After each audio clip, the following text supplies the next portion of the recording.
Right, It's not yeah. easy. All right, good morning, everybody. We'll go ahead and get started with our second monthly town hall. Want to welcome, we've got several of our key regulars here. Appreciate that. We got former Mayor Walt Kelly here with us this morning. 91 years old, still kicking butt and calling it a good time. Appreciate you being here, sir. Again, this is, for those of you that were here last month, this is a very open, informal kind of forum where we want to hear from y'all and what's on your minds and hearts. So this is literally kind of an open floor event. Commissioners, city managers, or city manager, singular, do you want to start off saying any opening comments before we get started?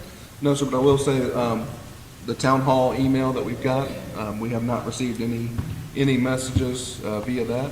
We do know we had probably the most hot topic may be a boil water notice, but working through that. Would you like to go ahead and give an update on that, sir? Sure. We should have the first clearance back and be good to go today, and the second one for the one for Baldwin and the Minnesota Avenue, Mosley Avenue or Mosley Drive area cleared up tomorrow. One of those issues, just staff turnover, staff change. Miss Stephanie Nickel, who typically would do our Tiger Notifies, was not here, so kind of fell a little different procedure of how we do things, which is probably why several people did not get the notification. The maps were posted on Facebook as usual, but just normal hiccup. But hey, if that's the biggest issue we had for the week, we've had a successful week. The guys were able to get both water main breaks repaired and back in service. They started about midnight on the one for the first boil water notice that affected east of 389. They started at midnight. They wrapped up about 4:30, 5 a.m. Went home, got them a nap, and most of those guys were back to work about 7:30 that morning. Worked all day. Yesterday, of course, they were hoping to get out of here Friday at lunch and had another water main break. So that didn't happen. They were able to get that repaired within the hour and get everything back on, and our water operators will finish pulling the samples and we'll get the clearances and be ready to roll. Thank you for that. It's been a busy week. Our fire department's also been supporting two major fires this week. Fire Chief, would you like to give a quick update on that, sir, if you don't mind? Not that we're sorry to put you on the spot, Fire but chief addressed this thing. we already talked about it this morning. I'd rather them hear it from you than me. Yes, we had two major fires this week that we responded from mutual aid with the county. We had the one off Harvard Boulevard, which is contained now. It was about 4 acres in 3 different spots. We had 5 agencies out there with Sheriff's Department helicopter and the Forestry Division and their bulldozers. Then last night we had one off of 2321. It was 20 acres. We evacuated all of Titus Road. Didn't need to do the fire trucks on that, but we had them staged throughout the whole road. Had 5 agencies out there last night till about 10 o'clock. Forestry got it contained. When we left, it was about 75% contained. It's going to happen again. We need rain. The humidity levels are down about 32%, and the winds are causing a lot of havoc right now. So both fires are under control. The first fire between the county and us, we saved 4 homes. And then last night we had about 15 people evacuate and none of their homes were burned either. So between all the agencies, we did a really good job of saving people's properties this week. Good on you, Chief. How many of our city firefighters responded to these two events this week? Last night we had 1 truck there because we had so many agencies with trucks there. And then on Tuesday, same crew, same shift, we dumped the city all but 1 truck for that fire. It was in a county pocket within the city limits, so we responded to that pretty quickly. Last night it was just on the other side of the city limits, a little bit farther, but they needed help. I think the county had 9 or 10 of their trucks there, along with the Navy base, Springfield, and us to help out. So the mutual aid agreements and the help that we've been getting across Bay County is great, working together. But we'll just keep doing what we do. Pray for rain. Pray for rain today. Appreciate Any all, other questions from the commission? No, thank you. appreciate all you and your team do. I do, Yes, ma'am. Are we doing anything proactive, like not using the reuse water all the time? And mowing is a big deal too on, like on the sides of the roads where there's a lot of rocks and debris and stuff that can cause sparks. And what is the city doing in the city limits to start protecting? What do you mean by not using the reuse? Well, last year we ran out of reuse water. Well, we don't run, every day it can run out if we're in, especially when, a time like this. Right, but we're constantly filling, so people are, we've got about 800 residents that use it, and then we use on the medians and the ball fields. So we constantly, empty and fill, nonstop every day.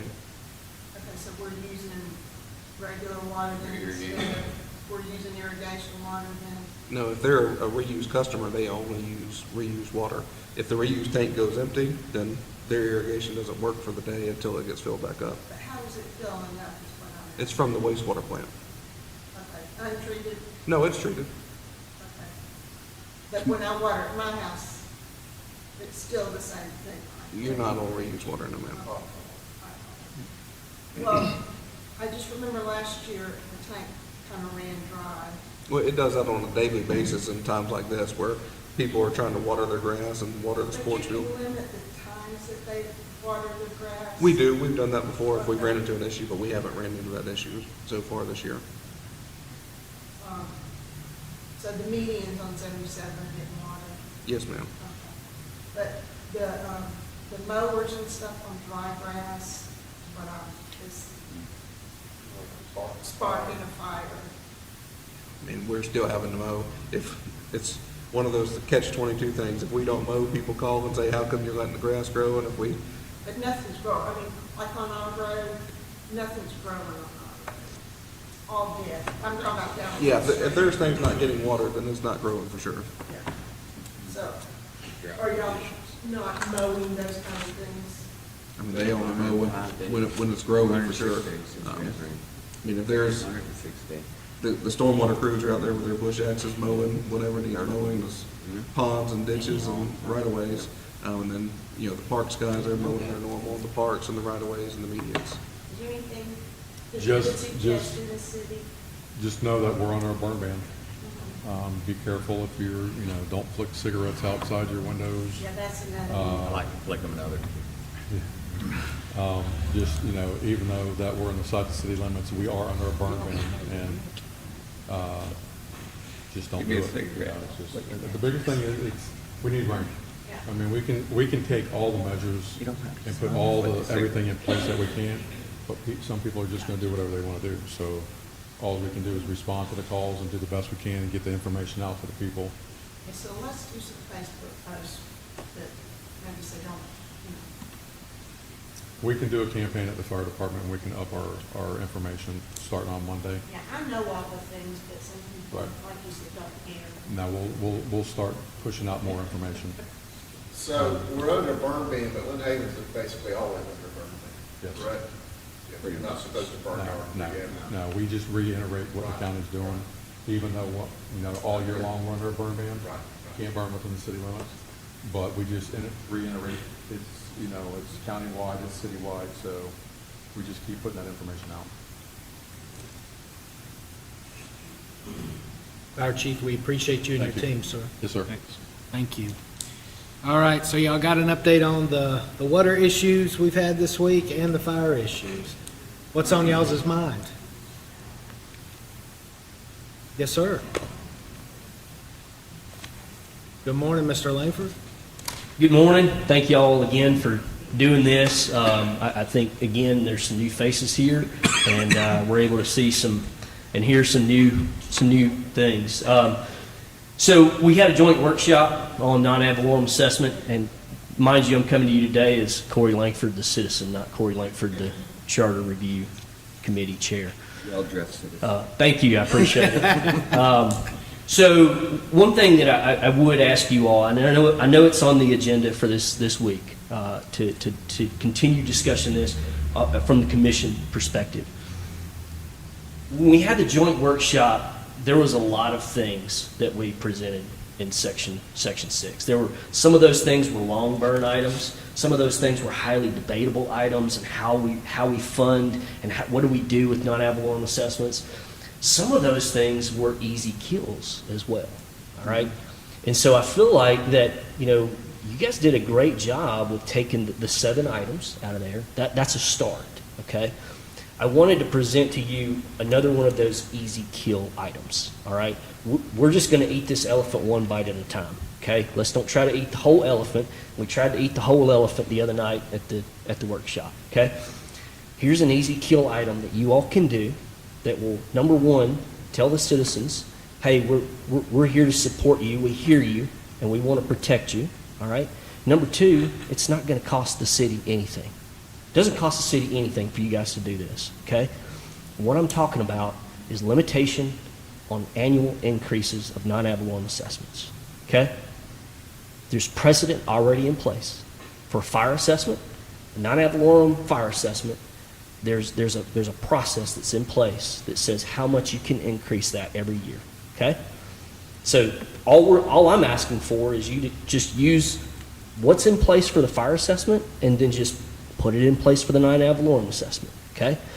Last year, my non-ad valorem assessment on my house went from $91 to $172.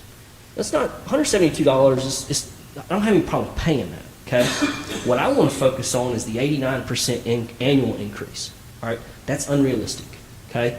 So here's what I would like for you guys to discuss on Tuesday when you discuss the 7 items. I want you to also look at a limitation on annual increases. That's all we want as public, as tax-paying citizens of Lynn Haven, just like you all are.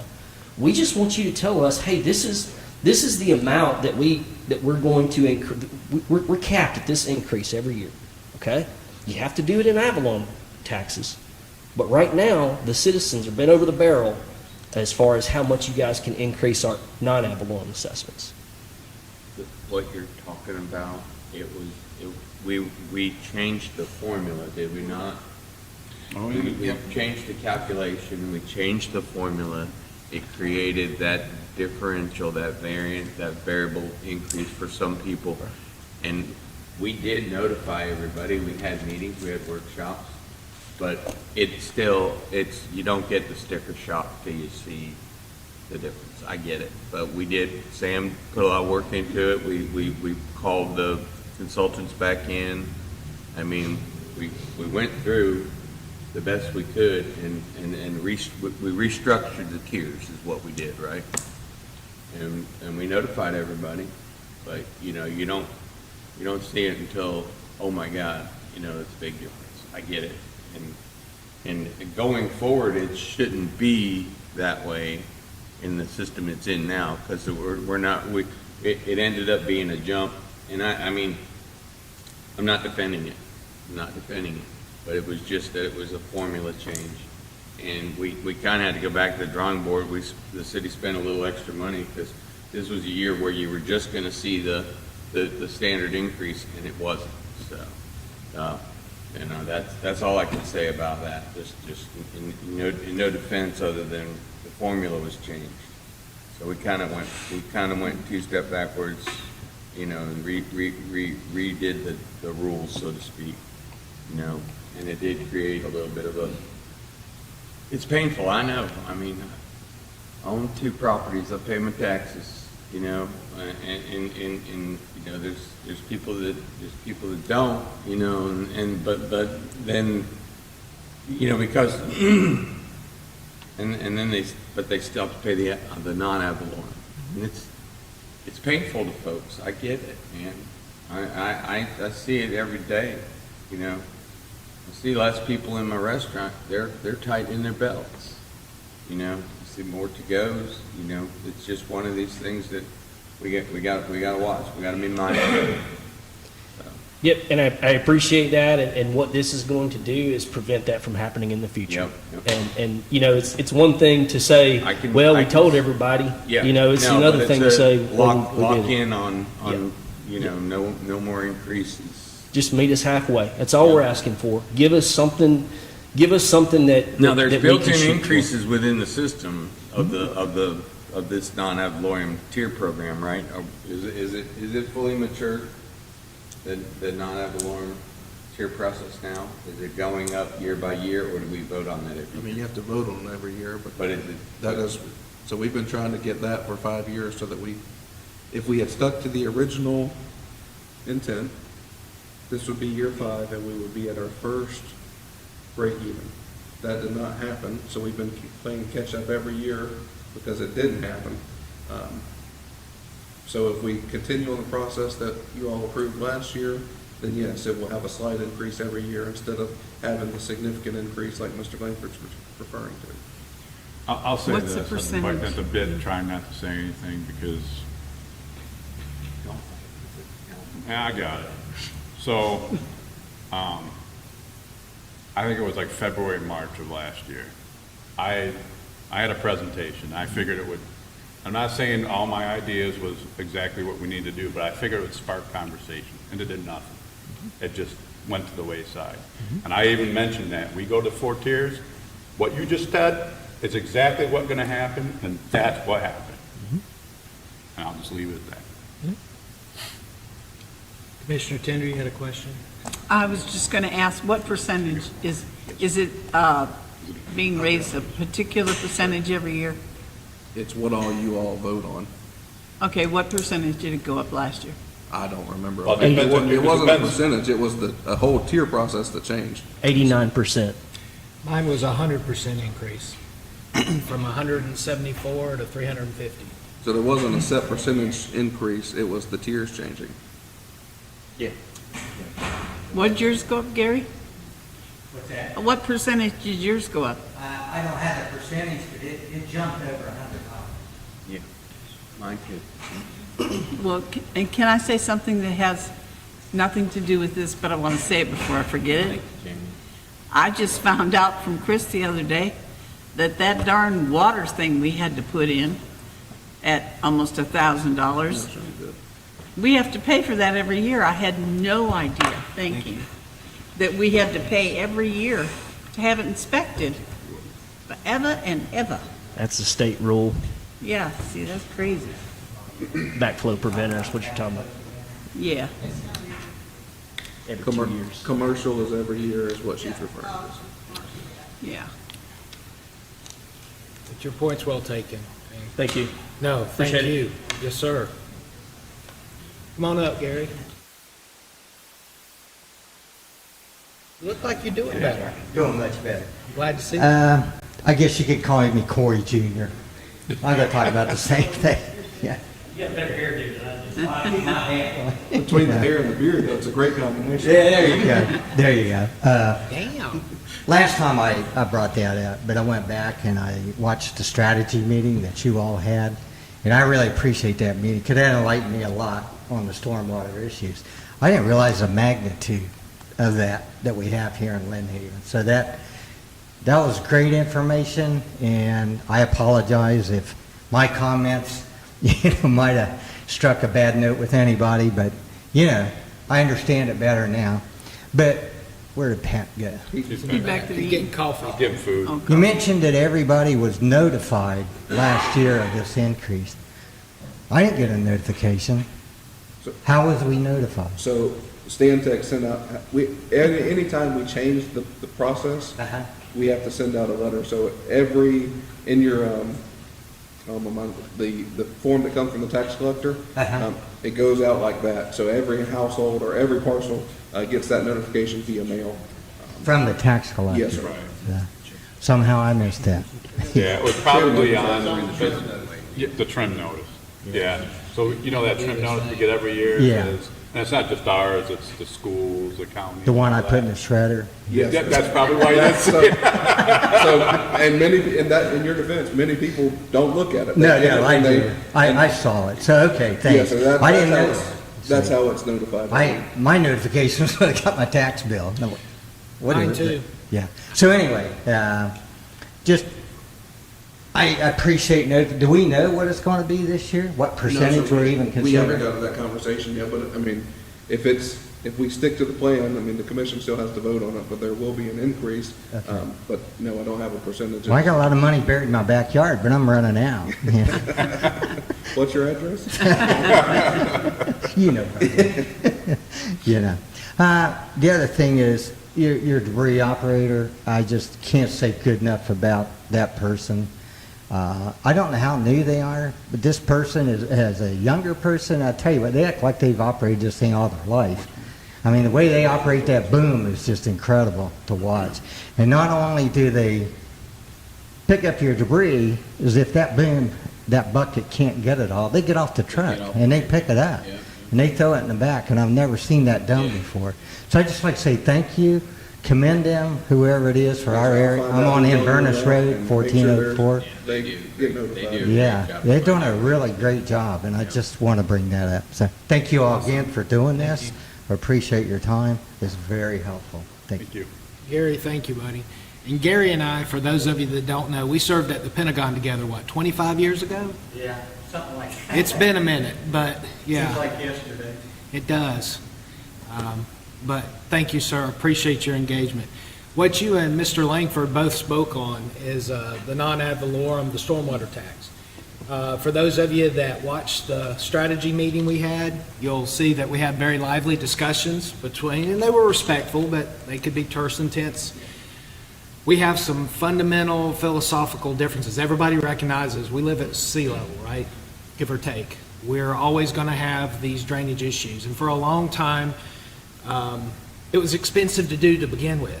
And so when you defer maintenance on major infrastructure projects like this, and you get to the point it's critical mass before you start doing this, it's going to be a lot more expensive. And it's just the reality of today with inflation and everything else.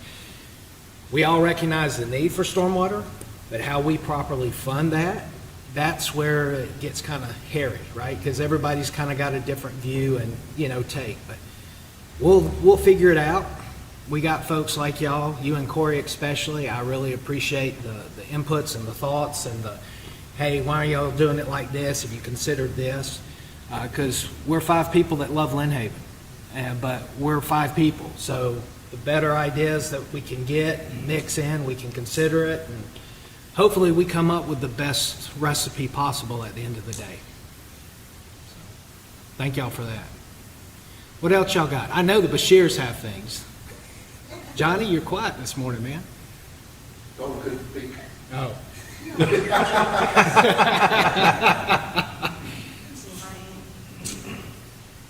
What else y'all got? Mayor Kelly, do you have anything on your mind this morning, sir? Good. Good. Well, we appreciate you being out with us this morning.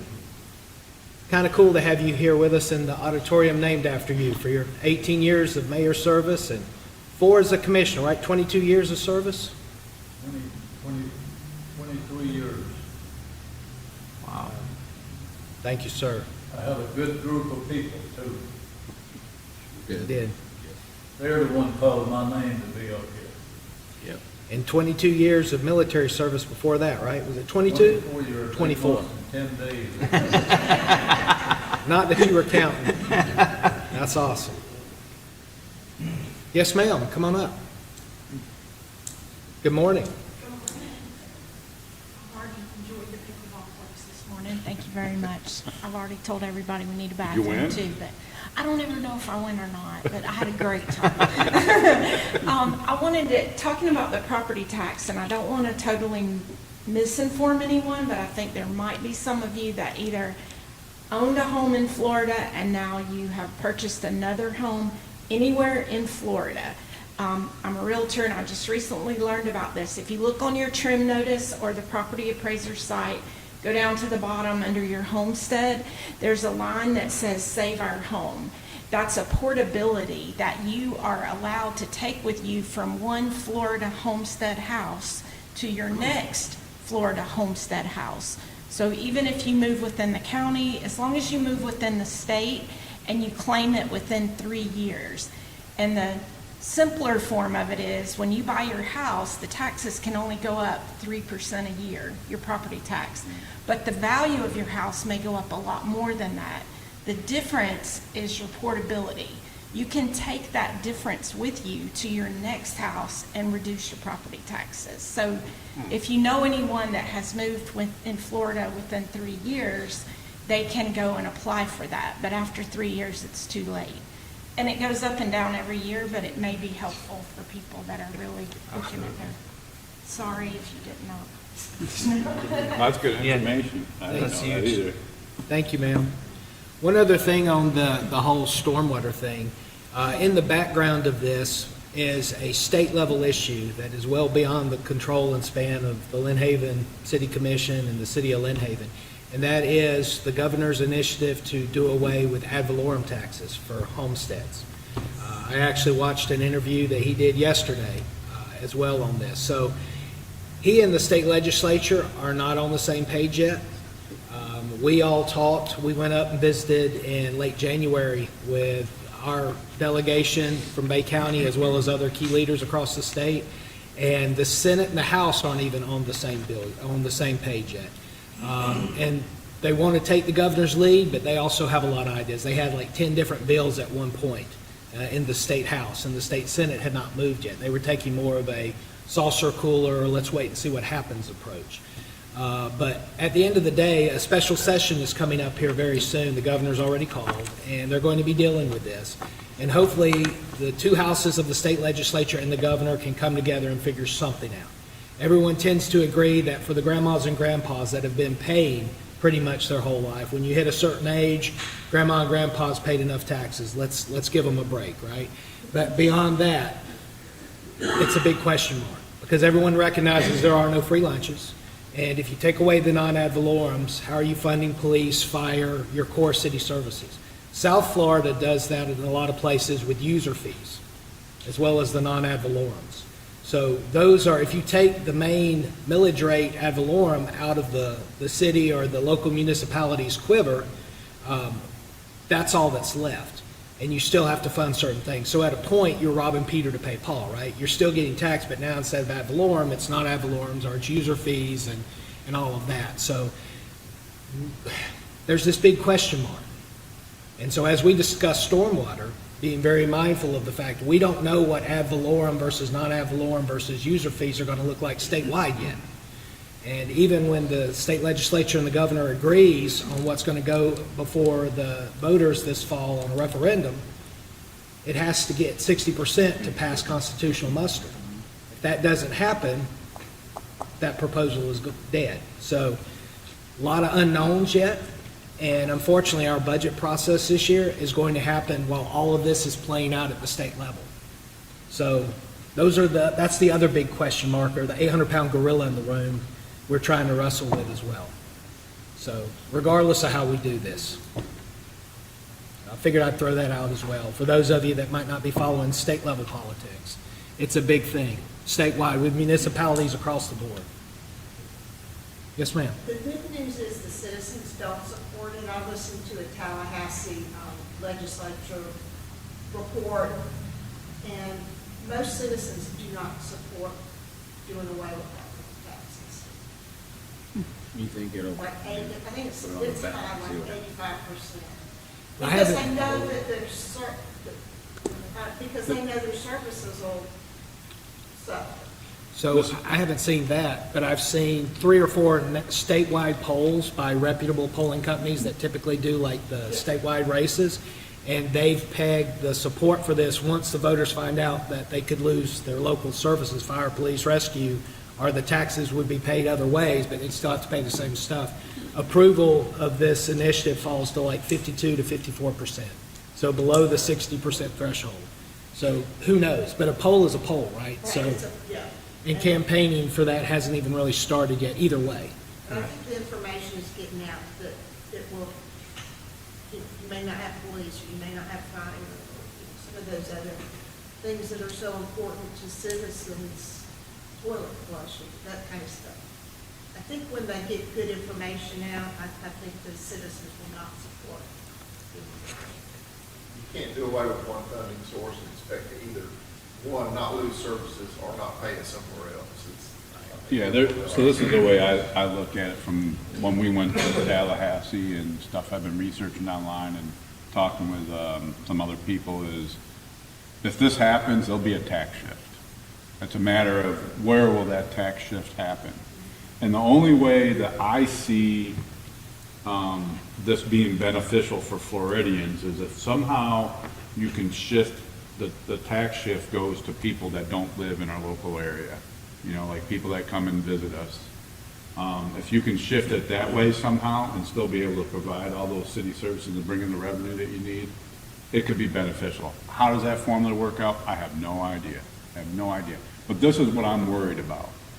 I'm worried about if they were to do this, and we've already had many discussions about it since we've been here, about non-ad valorem. I'm worried that we would have to do more non-ad valorem because I'm not a proponent of doing more of them. And how does that hurt people? Well, there's certain people that are tax exempt from the property taxes. Those people will end up having to pay non-ad valorem, so it actually hurts them. And that's what worries me. Or surtax. Or they Or go s- to yeah. the state. But yeah, you bring up a good example, like, we have the, is it the half-cent surtax for our gas, right? I'm a proponent of it, and the reason I'm a proponent of it is people that come and visit us, they pay it, and they help pay for our things, you know, so. Our legislature has a funny way of figuring stuff out. You know, being in the restaurant business, just an example. I mean, when I owned a restaurant originally in Florida, you have to pay. When I worked for a company and managed restaurants, I didn't know the actual accounting end of things as this far into it, because I didn't pay the taxes for the units that I worked in when I ran Ruby Tuesdays. But when I had my own restaurant, and it's been repealed since, but this is going back. The legislature at a midnight hour passed a surtax on alcohol.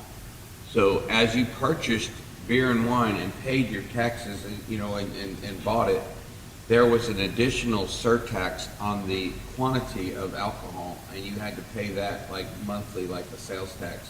You had to do an equation on how much alcohol you purchased by gallon, and then you had to pay a tax on it. And over time, it got repealed. It got repealed by a third and a third and a third. But the legislature needed to grab some money at one point and surtaxed alcohol. So, but They tax services. Mm-hmm. and you couldn't really pass that along to your guests. You just had to. It was part of doing business. So. But the one other thing I want to say about the property tax thing is what I got when we went to Tallahassee, and from what I've been reading, is that doesn't include school taxes. No. That's still going to be on there, so. And if it doesn't, So talking about a surcharge, right now the state gets about 40 cents a gallon on gas. It's the tax the state collects on gas. Yep. So every time you see it, it's 40 cents goes. Goes to the state. We can have some. And the folks that are typically exempt from paying ad valorem taxes, those are your 100% permanent total disabled veterans, the widows or widowers of first responders killed in the line of duty, and there may be another category or two I'm not thinking of, but those are the main ones that immediately come to mind. and it only applies to homestead properties. Right. It's not commercial, it's Right. not second homes, it's not investment property. It's just your first home. That's what I mean, that tax shift will probably go more onto them. Yes. I think there's a non-disabled, or there's a non-military severely disabled category in there too, but it's a fairly small defined population. Mr. Langford? Just to add on to this, so this is kind of what I'm talking, we've got two tax systems, right? We've got the ad valorem that's regulated on how much it can increase, right? And we've got that non-ad valorem that is unregulated. Personally, I am not a fan of doing away with property taxes in the state of Florida. Why? Because we're attacking the regulated system. We have a system that's in place that's regulated how much you all can increase our taxes, et You're gonna cetera, have right? to go get that When, money when we do away with that, now you all are going to fall back to this heavily unregulated system over here. So my goal, and if Mr. Griffiths and Mr. Trumbull is watching this, or even better if Mr. DeSantis is watching this, attack the unregulated system first, not the regulated system.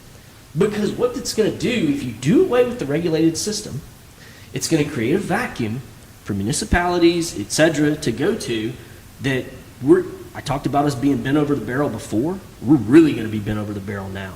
So I know this is at the state level discussion at this point, but this is why it's so important to police ourselves and how we're taxing our residents. I know it's a non-ad assessment. Let's call it what it is. It's a tax. We've got to police ourselves on how we're taxing our residents. That's all I'm asking for.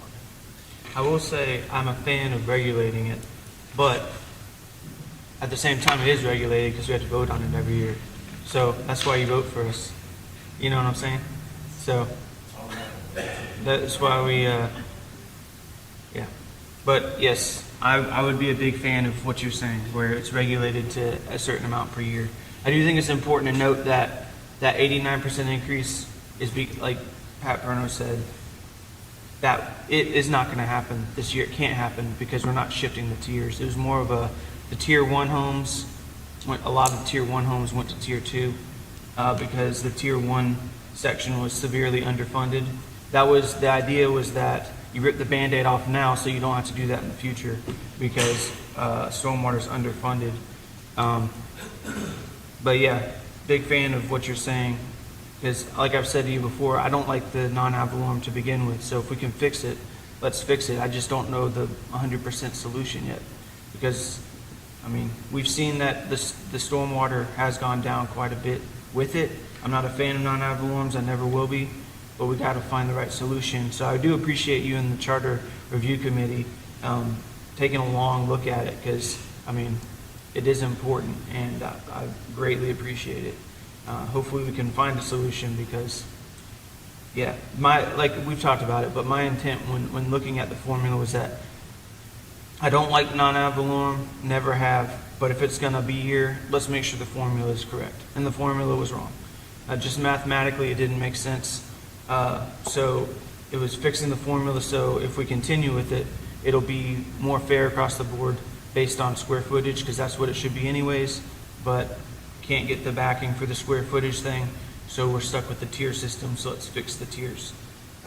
But if we can figure out a way to get rid of non-ad valorem with a better solution, then I'm all for it, but it's going to take some time to figure that, whatever that is, out. Back to the state level thing, my opinion is kind of like with the surtax on the gas. If it was me, it'd be a straight sales tax, because if you're struggling financially and you need to take a step back and not buy as much stuff, then you're not going to be paying as much taxes. If you're doing well financially and you can buy more stuff, you're going to be paying more taxes. I think that's the fairest way to do is a flat sales tax with everybody involved. And that would also help with Florida as a tourism state. So we'll get the sales tax from the tourists coming in from all over the world. I think that's the best way to do it. But that's not my decision. It's just kind of my thought on it. And I think that we're limited on how much tax we can apply to, on sales tax as a city. Correct. As a municipality. Correct, yeah. How much, if you redo the tier system again, how much does it cost for Scan Tech to redo that? It's about 40 grand every time they come to work for us. If we don't redo it, we save that 40 grand. Yep. Not all of the 40 grand, we still need their services for Right. that. But yes, we save a significant amount.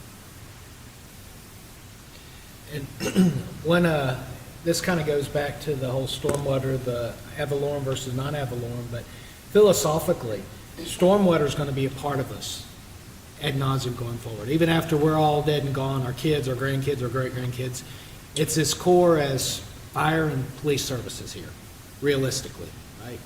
It's just, we live at sea level, it's a reality. We also lost all of our trees. Yeah, which absorbed huge amounts of water. It's going to take probably 50 years plus to get a lot of those full and matures, 100 plus years. So in our lifetime, we'll never see the same tree canopy we had October 9th, 2018 again. That's just the reality of it. Philosophically, stormwater should be an operational department, just like police and fire in my mind. Funding that as a normal department with millage rate with ad valorem versus non-ad valorem because of the limited increase, that's where the city manager and I have, I wouldn't say head-butted, but we philosophically disagreed a lot on this. We both recognize it needs to be done, but I think it should be an operational department. He said there's no way we can make that work with ad valorem limitations. So that's where we keep hitting the same roadblock, right? So when I go back to, we got to figure out the best way to do this, and then it's got to be a team approach.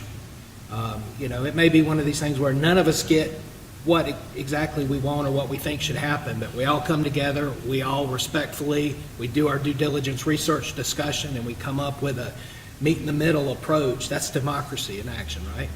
And it's something we can live with. It's the best of bad options or not so great options or whatever. At the end of the day, we do that, and then we reattack the problem again, right? And that's governance. That's good governance.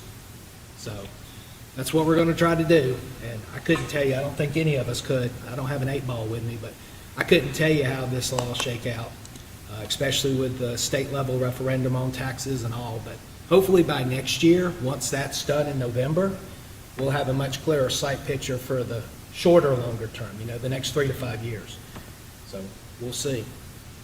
I do have one question. Yes, sir. Something y'all discussed in the past, that these town halls might be a vehicle to do away with public commentary as a generality on the regular commission agendas. Is that still something you're moving forward with? Is this, we talked about that before, notifying people that, hey, we're doing these town halls, so the public commentary portion of your regular commission meetings may be done away with, where you just got something else there. Is that still the consensus? Is that still the thought? Well, you know my opinion on it. I would say for me, we're only on town hall number 2, so I don't have no data yet. We have 3 town halls scheduled, is that right? Yeah. Yes, sir. I honestly think we do these 3, or the third one, I mentioned that, is that we continue on, maybe do a couple more and do it, and then remove the public commentary portion and see how that goes. So we intertwine the town hall and the meetings, and, because we're not really going to get a true feel for it until we do it. I had said that I thought we were going to do one of these meetings that way, but if we do these this way, and then say do 2 more, you know what I mean, and let everybody know that at these 2 more, you're public, you can still make public commentary on agenda items. That's fine. That's the wall. I mean, so just so everyone knows where I stand, I remember when they started this in Panama City, it was actually the Mayor Branch who brought the idea up, and I honestly thought it was a huge mistake. And I was like, oh, this is not going to end well. And it's working out great for them. And you can see it, this is only the second one, the atmosphere is just totally different. I mean, I feel like, I had a conversation with someone the other day about this, where most people have a fear of public speaking to begin with. And then you come to a commission meeting where we're all dressed up, we're talking business, and we're up on the stage, and that just makes them more uncomfortable. And I think, and we saw this at the first one where someone came up, you could tell they did not feel comfortable coming up and speaking, but they felt comfortable enough and passionate enough about the topic they wanted to talk about.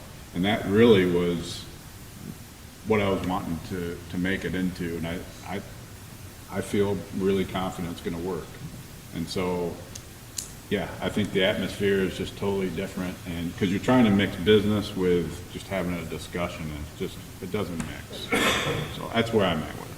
Well, and to piggyback off of that, we've had a lot of, our commission meetings lately have been pretty thick with a lot of business. We've got a lot of things going on. So having the public commentary at these meetings, I think, allows us to focus more on the items we have there and stick to the business and make the meetings more efficient and clear. If you think back to last fall, I mean, we were having 3.5, 4-hour commission meetings, and it would be an hour and 15, hour 20 minutes after the pledge and the prayer before we got to the first item on the agenda. And you had all these folks coming in with their own cell phones trying to YouTube themselves, and There was a lot of theatrical stuff. There were lawyers coming in and doing threats and bravado like they were doing closing arguments in front of a judge. And, it was performance theater. And very, very few of those things had anything to do with the actual governance of Lynn Haven. So one thing I asked for when I took office 3 months ago was, let's move the public commentary to the end. Because what you do, and what hit me in just a meeting or two before I joined the team here, one of the guys came up, he did his thing, and then he said, hey, y'all have a good night. I got to go buy groceries. Sorry, I got to go run errands, right? And it's like, and he even said he didn't live here, but he wanted to come talk. And I'm like, so you don't live here, you just took this time, and now you're, I'm out, see y'all. Like, no. So if you feel passionate, if you want to talk, most of you folks are regulars. Y'all come, you engage. I asked if we could move it to the end of the meeting. That way you get to listen to everything we have to say, business-wise, and then there's an open forum at the end. Very few folks stay and do that, because if you're wanting to come get your 3 minutes of fame or YouTube-ness or whatever, you're not going to stay an hour, 2, 3 hours and listen to our business to make that happen. That weeds out most of the wheat from the chaff, right? So that, I think, has been helpful for us. We have less of the performance stuff and more business stuff. And then this has been a definite augmenter.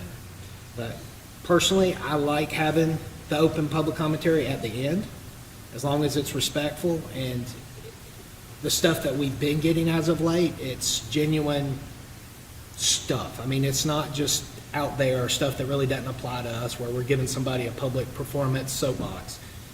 So it's doing better. The whole tone and tenor of the meetings has changed, and everything seems to flow better. And you audience, you regulars are great. It seems to continually improve, right? It's not as painful as it was, and we got through the last commission meeting with 28 agenda items in an hour and 16 minutes.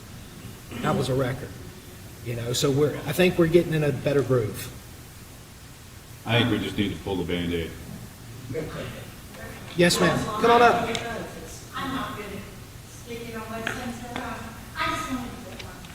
I'm not good at the pay because I promised my children when I get a bit. I've lived in the city of Lynn Haven since 1956. I've never been to a city commission meeting until a few months ago, and had a personal reason for coming, just to listen. And I promised my children I would not speak. And but I just want to thank you guys for, I've seen a big difference. Even though I didn't come, I followed everything, kind of know what was going on in the city. But I just want to thank you for the positive way that this needs to be moving forward. Thank you. Thank you. It's really nice, to see that. I've seen a lot of, like I said, I've lived here. I used to say I lived in city limits for 69 years, but I realized that for 30 years I lived over behind McDonald's beside the fence. And then I realized that was not in the city limits until 2001. But I did pay really high rate for work. So I felt like, I could make my contribution. But I just don't know. Everybody seems to be working all together, making our city look much better. Thank you. Thank you, ma'am. And just so you know, you can contact any of us. If you ever want to have a one-on-one with one of us, like maybe you disagree with us on a certain issue, or you want us I'm pretty to. amicable, without agreeing on stuff. Yeah, not just you, but anyone. Anyone, feel free to call us, and I'll meet you wherever. Wherever you feel most comfortable. 850-391-1217 is my number. We really do have a good team. This commission's it's a good 5-member team, and we're all different, but we all love Lynn Haven, and we all work well together. So I'm proud to call these 4 teammates. What else y'all got? Oh, I'm sorry, Miss Oxley, come on up. No, I'm one of those people that don't like to stand. I can sit down, I can talk one-on-one. But I just wanted to think, like you're saying, I enjoy this, I feel more comfortable in the chaos. We quit going to meetings for several reasons, and that was not helpful. And anyway, I want to thank this free contract, whoever there, I'm not big, if you've been there, it's happy. And it's respectful, family fun, people in the dogs, the kids, and Ty, the forms. You guys are right in front of where Chief Johnson said. You'll enjoy it. But anyway, I'm one of those people that enjoy this, and I can talk to y'all one-on-one, not stand up there. And there, again, like we did last time, we got feedback forms in the back. If you'd like to fill them out, we would highly appreciate any feedback you have, so. This Friday, Will Thompson is playing. Yes, sir. Yeah, that's gonna be good, the Will Thompson band. Get there early. Yeah. I listen from my backyard. I can hear it. Yeah, My yard, yeah. too. Yes, sir. I'm one that don't mind getting up in front of the mic. You know how shy I am. But I'm just sitting there listening to the conversation about, the town halls and versus public commentary. I'm like Mr. Perner. I want to see all the data, right? I want to see 3 where we're doing town halls and public commentary, and then 3, where we're doing town halls with no public commentary. But here's, just an idea to throw out. If you all find yourselves in a sticky situation where you have to take a hybrid approach, you might think about this. Mayor, you made a good point of holding public commentary to the end, right? So think about if you all were to have a commission meeting, okay? And then after the commission meeting, there's a 15-minute intermission. You all come off the dais and you set up like this, and the last hour is a workshop. So you have what we're doing now after the commission meeting, but it's less formalized. I know it's a long night, and everybody, I'm not saying that I'm a fan of that. I'm just saying that if you all find a situation where you have to take a hybrid approach, that might be an option. So just keep it in mind, and I'm excited to see, how informal it is. I mean, heck, I've gotten up here, dadgum, it's like the 3rd time, I think overall it's a good thing. We can debate all day long on whether or not there should be public commentary to the commission meetings or whatever, where it should be or whatever. But Any way you want. I think it's a good thing, the workshop. So thank you. Well, I thought you weren't allowed to talk. Did you get a good this really isn't a town hall item, but while y'all are all here, I did want to mention, on your next agenda, on the consent agenda, there's some approvals for incentive programs for the building, for the, I want to say CRA, but for the 1918 plat. These properties are not in the 1918 plat. And it's not the first time that's occurred. If we're going to make this a policy, just look at it and make sure. And maybe I'm wrong, but I believe the 1918 plat ends at Illinois or Iowa. These are on Louisiana, which is further 1911 east. plat. That was 11. The 1911 I plat. thought the 1911 plat was all the numbers and statements.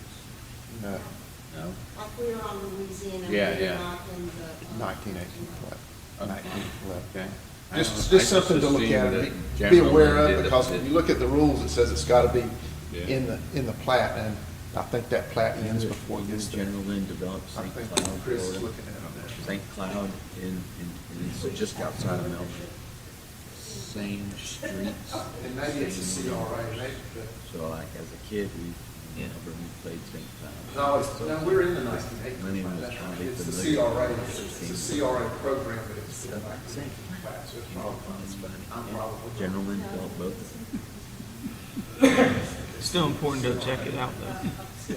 CRA, that's what it is, so I'm probably The wrong. CRA over. The CRA. Yeah, the over CRA is ends 9 in blocks. Illinois, Yeah, where the 1918 or yeah. 1911. It plat goes is from the from. bridge Okay, to 17th that's right. Street and it goes I'm mistaken. 9 blocks on 5 on one side. I don't know which side, but it's 5 on one side of 77 and 4 on the other side of 77. So we're good. I think That's under your the CRA program. that's your I was saying CRA the overlay. CRA, but it's the 1911 plat. Okay. That information on my part. I have a question, this may not be for you, so you can come and see. Is there any plan to pave the alley from the elementary school to 8th Street? That's about the only unpaved alley in the city of Lynn Haven, and probably the most widely used one, other than the one that I know behind the house. I just, What are you talking about? you should get it. No, it's okay, I just want. Yes, ma'am. Mayor, I have a question. You know. Sorry? Oh, I was just telling Dave I had a question. Yes, ma'am. My questions are all very, very important, but since we're all being real relaxed. Dairy Queen, has their water, are they on a boil from Baldwin? Probably, yes, ma'am.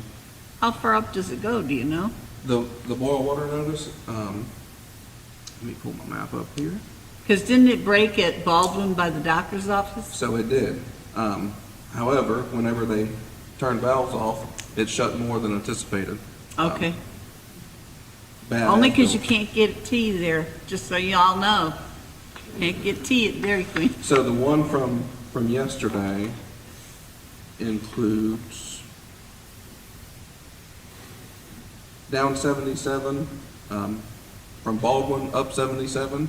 It goes across to Minnesota Avenue, includes Mosley High School and all of that. Okay. So yes, ma'am, Dairy Queen would be included in that. Oh, yeah, they told me yesterday. No And this tea. is this part of the thing we talked about before where, was like the valve exercising thing or something, so we didn't have to shut off when you shut it off, you wouldn't have No, to cut it off? that related, but no, this is unrelated. This is just bad as built. So if you turn this valve off, it should only turn these 10 off, and it did not. It turned a whole lot more off of that. Okay. The same valve would have had to have been turned off to make it repair Regardless. Okay. Valve worked.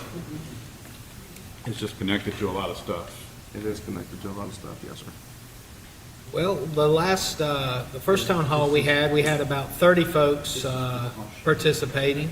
We got a few less this time, but has everybody gotten a chance to talk and say whatever y'all want to say? Because we don't have to stay here and stare at each other for an extra hour if there's no need. I mean, if there's good conversation to be had, let's have it. We're all here. There's donuts and coffee back there. I think you had some more questions, didn't you? Oh, no, I was really asking about that because I went for tea. Yeah. Couldn't get any. They said we're on a water boil. I go, that's on Baldwin. So I was just asking how far up it went. Well, if nobody's got anything else, I don't know if there's a topic maybe we want to discuss. Oh. There you go. Perfect. And I know that we all got this letter from Emily. I can never spell Emily's last name or pronounce it. She's with the baseball group. Y'all got this in your email? I remember that. So I don't know if everyone got the letter. I mean, I'm familiar with this if you want me to discuss it. Okay, well, I mean, she's, number one, I have to say this to you. She's extremely intelligent. She is not a complainer. And if it's on here, I'm telling you, she does not stretch the truth either. But she's talking about the All-Star program we have in place. And when the kids try out, the way we have it set up now, there's no point. Because the All-Star teams have already picked their players that they want. Anyway, if y'all have it, please read it, because it's very informative. I don't know who all she sent it to, I haven't but seen it. to hit on the All-Star deal. So All-Stars, for those of you that don't know, is and going to sound a little harsh here this morning, but the All-Stars is the best players, that have made it throughout the entire league. From if you have, your 12U, it's going to be your best player from each team. Some teams may have multiple players. Some teams may have no players. It's just who the best players are for the team or for the division. The All-Star teams are put together and they go to the tournament in Mississippi. It's very, very expensive to go, so you most definitely want the best team that you can put together to go and play and represent Lynn Haven and win. I remember playing Little League. I didn't make All-Stars one year. I mean, it's harsh to not make that team, but you definitely want to go out and play and have the best team that we can build to go represent. It's a decision made by the coaches. It's not made by... Yeah, it's a tryout. Yeah. It's a tryout. We went one year when my grandmother was on Mr. Lockwood's team, she went, and now that year, like 4 years ago? That was 2 years ago. And there were people, I don't know about last year, the year before, but there were people, they were the only girls softball team who went. continue. And there were people from multiple teams on that. Yeah. But I think some of it probably comes back to the draft in the very beginning. We probably do where you have to start looking at it. Yeah, so you definitely want, you put together the all-star team from the best players that are at the tryouts, the best players that have played all season, and you build a team to go out. So yes, not all players make it. It is tough for some players to hear, for some parents to hear as well. But we want to build the best team that we can and send the tournament. Right. So- She seems to think that the travel team versus the recreational team, she says, while both rec and travel programs serve important roles, mixing the two together create more harm than benefit, especially for player development, fairness, and league balance.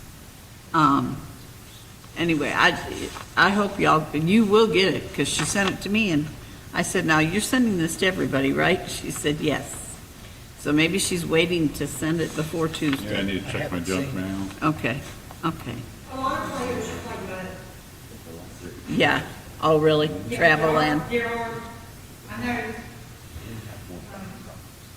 when my daughter was on, or my granddaughter was on Mr. Lightfoot's team, she played better. The main issue is that, this isn't a Lynn Haven specific issue, it's a nationwide issue, is that travel ball is killing rec ball. It just is. There's nothing wrong with travel ball, and there's nothing wrong with rec ball. I do agree that they should serve separate purposes though. The issue is not that Justin and his team is trying to massage this in a way that both can commingle, because the reality is that they're going to. But the issue is that if you have travel ball teams, you've got families that spend thousands and thousands and thousands of dollars on developing their children, and then they come and play with our rec ball girls and boys, and those rec ball boys and girls, they don't get to play any of the good positions. They're batting 9th or 10th in the lineup, and they don't really get to develop because they're facing a pitcher who's had thousands of reps that can throw the ball 20 miles an hour faster than anybody else in the league. And it's a serious issue. It's not Lynn Haven specific. It's nationwide.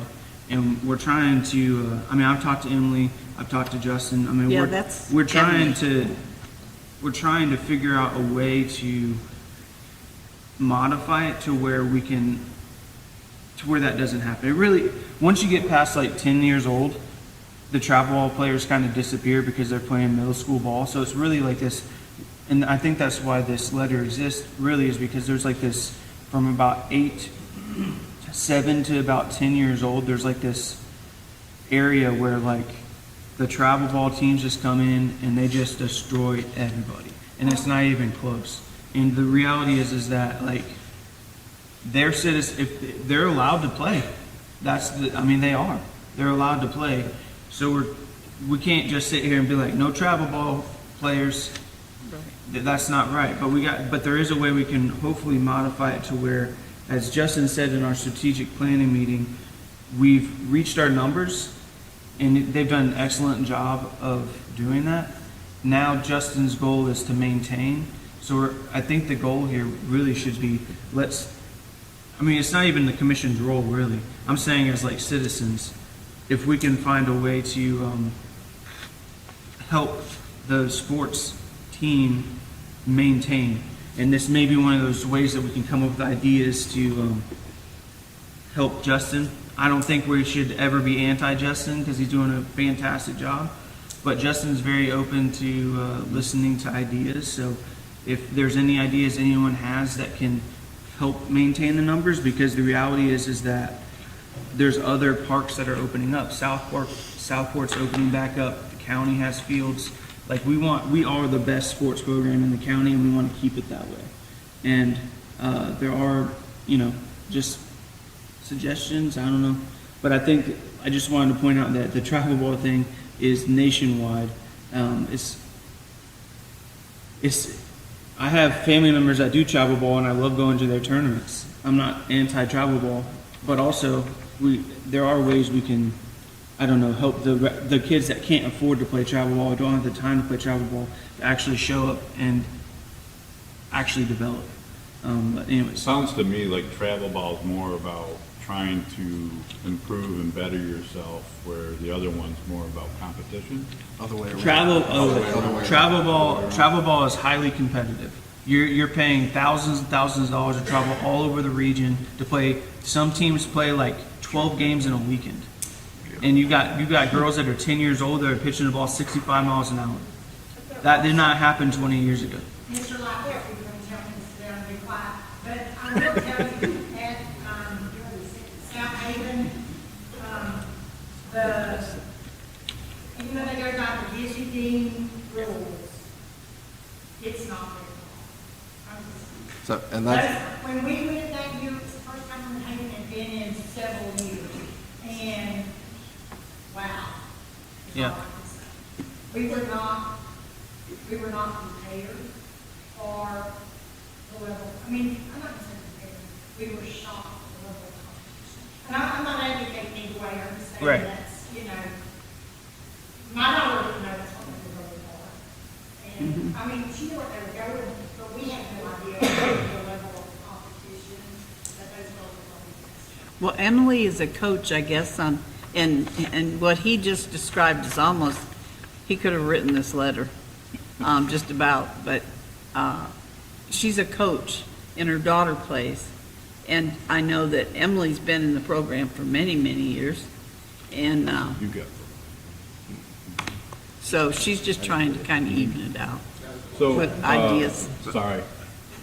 So, did you get the letter? I know you did. They're saying they didn't get it. Yeah, I mean- I don't remember getting it either, so I don't think. She probably sent it to me because my kids play sports, So But she said she was going to send it to the entire commission, I promise. and I will reiterate that, as Commissioner People said, it's the All-Star selection and all is not a commission issue. It is a citizen issue Right. to make sure that we provide every resource available to develop kids in all sports, baseball, softball, basketball, and the rec leagues. Because there are a lot of kids that also don't get the benefit of playing travel ball. So That's the anything main that we can do to improve rec leagues is huge, not just in Lynn Haven, but like Commissioner People said, Right. across the nation. It's a multi-billion-dollar industry nowadays for travel. Hang on, Michelle. Mayor Kelly had raised his hand. Mayor Kelly? What's the latest on the old fuel depot? Gosh, I'd like to know that Yeah. myself. If you find out, let me know. Yeah, yeah. Let us I know. have a story to tell after I hear that. Okay. Don't have any update. Chris? Don't have any update. We have a development agreement with Marina Island, but Yep. We have no action on update. Who owns it 2 now? years? Same owners. Same. What's his name? Andy Bales. Andy Bales. So the city's done a development agreement, and it's just kind of, they haven't moved since? No, sir. The owners? What I want to say, there was one gentleman that we never thanked him for what he did while I was in office. Alan Boyd called me one Saturday afternoon and says, "Mayor, what are you doing?" I said, "Nothing." He said, "Well, he and the undersecretary would like to fly down Saturday afternoon to meet with me to take a look at that fuel depot." He came down here on a Saturday afternoon with the undersecretary, and I met him in the library. I never told this to anybody else, but we went and toured it, and he went back to Washington and says, "We're going to make it happen." And that's when the ball started rolling to get that old brownfield area turned over to the city of Lynn Haven.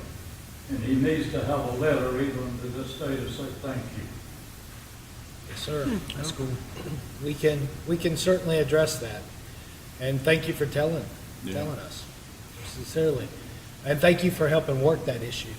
Eventually, that has the potential to be a really nice area within Lynn Haven to develop and make really nice. It really does. But I've never mentioned it before about this undersecretary flying down from Washington with the congressman just to take a look to see what was going on down here. As the undersecretary, the number 2 of the Air Force, right? Yes, Do you remember what year that was? I can't remember the name. Do you remember what year it was, sir? What year? What year that y'all did this? around 2002 or 3, I believe. It's been a long time. 2002 sounds right. Because I know we worked on it for 15 years trying to get it. Well, that's when Gary and I were at the Pentagon, ironically. That's when Gary and I were at the Pentagon, ironically. Yeah. I will say this, that the last meeting that a different company showed up. It wasn't the original group. A different company showed up at a commission meeting, and they were talking about all these fancy things. They were going to put in a hotel and apartments over the top of restaurants, and there was going to be a lot of piers and boating and all that. And this is the main thing I remember. I kept saying, who are these people? I kept asking, who are these people? Nobody seemed to know who they were. And then somebody got up and asked a question of the man who was speaking, and it was Mayor Nelson. It was Mayor Nelson. It's been that recent. He said they will. He'll answer you as soon as he's done speaking, and kind of dismissed the question. And I don't remember the question. That man got done speaking, and I never saw anybody run out of a building so fast in my life. He was gone. He was not answering any questions. That's the last I've heard of it. Now, I can tell you this, Andy Bales, the original guy, he ran out of money, and he was sticking it to people out there on 77. Stop building houses, stop paying contractors, all kinds of things like that. And the farthest I could trace the money was to Yugoslavia, to some guy that he was trying to sell it to. So I think it's all up in the air. Correct me if I'm wrong, but I think the people that talked to us was their architects, right? That's correct. Yeah, and we, since then, that was back when we were in the senior center, I think what you're talking about. Yes. But since then, we've had workshops in here where the architects have come again and talked to us. The And- developer's agreement was approved. And then then the development agreement was approved. And when was that? Oh, God, 2 years ago? Obviously, I wasn't here. Probably. About a year and a half, 2 years ago? I wasn't here. Okay. And who are the developers? Design what was going to take place out there. Yeah, they envisioned kind of like what the way Seaside is, where you got like residential and businesses mixed together. And that's what they envisioned, kind of like their own community. Yeah. that. And were we going to have to provide the police and the fire coverage and everything? They were gonna pay for the fire station, everything. That was gonna go in there. But yes, we will, But we would have to service it. yes, ma'am. Water, And- sewer, police, fire, everything. Can you send me the name of that development company? How it started. I'll send you the developer agreement. Okay, that would even be better, because I don't think I was on the council then. It had to be No, you weren't. while I was switching, yeah. Yeah, it was during that, 2-year period? Yeah. Yeah. Well, real quick while I'm thinking about it, and then if, Michelle, if you or Corey want to talk again, we can. I wanted to recognize, we've got 3 brave first responders in the back of the room. We got the fire chief that y'all have heard from this morning, but we also have 2 of Lynn Haven Police Department's finest, both newly promoted. We have now Lieutenant Brogan, and we have a bright new shiny captain back there as well. I want to say congratulations to both of you on your recent promotions.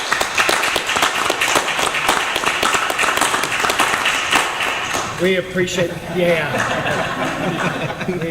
we appreciate y'all being here this morning to support us and all that you and your team do for the city, sincerely. Proud of both of y'all, and good job.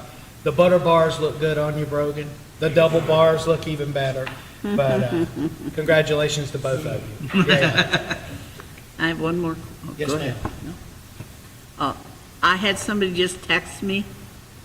They said, we have a question. We are supposed to have a birthday party at Kensall Park today. What pavilion are we supposed to use? The one by the water park says no parties. They would need to call the number on there. Do they reserve? Is there, I have no idea. They're there, ready to have a birthday party. I don't think Kinzall is Where was one it? that you can reserve. Oh, Kinsall, Then. they just- can go anywhere? Yes, ma'am. That's what I'm gonna tell them, or you. Slow down. I noticed your stop sign's gone. We are having a town hall. Well, I think when we do these, we got to have topics with it to talk about. So unless somebody else wants to say something, I don't want to take anybody's time away from them. But go ahead, ma'am. Sorry. Do we have property on 77 North, like for both? Yes, ma'am. What are you doing? Nothing. Oh, that one in the dirt road there. Is that supposed to be industrial We option? think the intent they got it 4 years ago was for a wastewater treatment plant if needed, or land application of reuse, but it's vacant, it's just sitting there.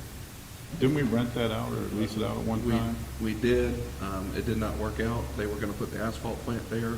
The county denied that, and so we let them out of the lease 3 years ago, Okay. This is 20 acres, give or take? something like that. Was that something that, since the city might be in some financial difficulty, that we sold? We have an appraisal on it to sell it, but it's not going to do anything to, right. What's the status on the GPS and speed monitor on the city cars? Of how we track our city vehicles? Yeah. We When haven't. we met with the police chief, there was nothing, no GPS tracker at He, that time. the police department has worked, we have it on the white fleet, every other, vehicle, the police department is working on GPS for their, department. Do you monitor them? We don't monitor them, the police department will monitor their own. Currently, their GPS. City. Oh, yes, ma'am. The public works, the facilities, the parks, all of those vehicles have a GPS on them. We can pull it up on the screen, see where every vehicle is, if there's speeding, if there's an issue, with the check engine light and everything like that. And the history. They can look up the history, right? Oh, where they've been, yes, sir. Nobody's taking it. Correct. A couple of the utilities, but yes. So I was beside of a police truck, 2103 was the number on the bumper. This morning, coming up 77, goes from 45 to 35. Stopped at the stoplights, like the radio said, but through the 35, he was going excess of 45 miles an hour. Captain's in the back of the room, There's he no will. lights, nothing on. 2103, Captain Blaylock.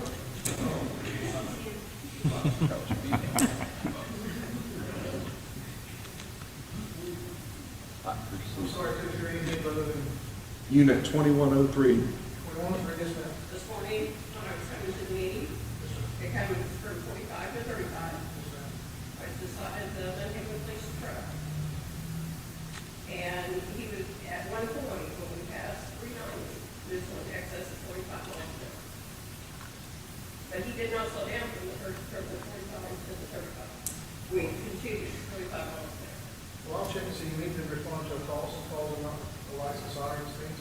Could be an alarm call, or we want to speak everybody, or Right. we're in a hostage situation with our license sirens, so I can look into that, but it's hard to tell when you're in the cash sheet at the time. But we do try to make sure that we maintain a speed limit, because the cars are marked and it's visible, and we like to set a good example as well. I could have been Lieutenant Grogan on the way here to make the coffee. Yes. He was on top of it this morning. Unfortunately, we weren't him, but yes, the other, It's good coffee. So I can look at that. Sometimes there's calls where, we need to get there expeditiously, but we also don't want to cause a hostage situation with an alarm system, because we may get 100 alarms at one place, but at one time it could be a real alarm, we always treat it the same. Yeah. So I'm just saying that could be the case. He'll look into it. Would you just make sure you have her number, Captain Blaylock, so you can follow up? We'll be here Tuesday. Well, we can talk about it before that way. I just want to say, it was extremely impressive yesterday afternoon when I saw you and the chief at the corner by Walgreens, and you're talking to a guy on an electric bike, I assume. Yes. Yes, that was very impressive. I go, now this is some hands-on police work here. Well, he was minding his business, he was doing the proper thing. but Yeah. At the same time, you know, we want to try to be proactive and introduce different things to people who are not aware of certain things. Yeah, it was very, If you wouldn't mind, not to put you on the spot, but could you address the e-bike post and everything? To kind of give some background on the reason for posting that and the issues that we face? Well, the reason we're posting those different public announcements is because we want to make sure the public is aware of what's going on. Electric bikes are not brand new, but they're getting more popular. And they're not only just for bicycles, they're getting popular for little mini bikes and little scooters. Anything that's motorized is starting to get more and more popular, and all different ages are riding. So some of the parents are not aware of the laws. Recently, there was a bike over in Sheffield Park that the city manager was out there on one end of the park, and I'm on the other end trying to corral the youngster up. And we were, through our efforts and our sneak attack, we were able to get them. But they didn't realize that they weren't supposed to be there. Of course, that's what they say, they don't realize they're supposed to be there. But he was popping wheelies and He was doing donuts right here in the electric donuts. And so what we try to do is put that information out, because we have to enforce certain things. We have to enforce everything, whether it's like any type of crime, but we want to try to prevent it as much as we can, because the goal is prevention. But that's what the electric bike thing is for. Where are these electric bikes and electric scooters allowed? Well, they're allowed just about, they're allowed a lot of places, because if they travel under 28 miles an hour, that's that magic number, 28 and below. Okay. So they're not a bicycle. Okay. If we see them running up and down the streets, yeah, the kids on those little motorized scooters really dangerous. They have to, you know, they need to stop at stop signs, and red lights, and things that we don't have to stop at. But How about rails to trail? They're not allowed. Oh, none of them are. Don't motorize them. Okay. Just one second, man. 1 second. I wanted to tell you something funny. We were here when the kids were riding bikes in that pond right there, doing loops around that pond. So kids will do anything. They will, and kids are kids, and we don't want to take everybody's joy from them, but we want to protect them as much as we can. Yes, sir. I like the golf carts, but there needs to be some attention to those, because young children are loading them up. They're riding all up and down with young people driving them. Yes, sir. So if someone calls us, you know, unfortunately, we can't be everywhere at one time, but do our efforts together as a team, y'all can give us a call and we can try to prevent that. We want to be on top of that. Well, I've had a couple of parents mention. So they'll call us at 265-4111. Well, if you're under 18, you had to have a learner's. Yeah. There was a recent Facebook post, I think, or subsequent comment to another post saying, you know, I don't know, this guy was saying that, you know, Lynn Haven Police thinks that there's laws, but there's no laws. And so can you just kind of explain, you know, the category in which electric bikes fit into, whether they're motorized vehicles or they're not motorized vehicles? Is that at the Lynn Haven level? Is that at the state level? And kind of how you all... Well, it's going to be a state level. We don't, Lynn Haven Police Department, we don't dictate the law, we don't form the law, make the law. So that's going to be a legislative type situation where, so when the Florida state statute implements a law, it gives us guidelines, it gives us penalty enforcement, and how to enforce that law. So that's how we go. So it's all state level. It's nothing, Lynn Haven Police Department, so we get the statutes, we get updates July and October, different laws that come out. So then we have to enforce those laws.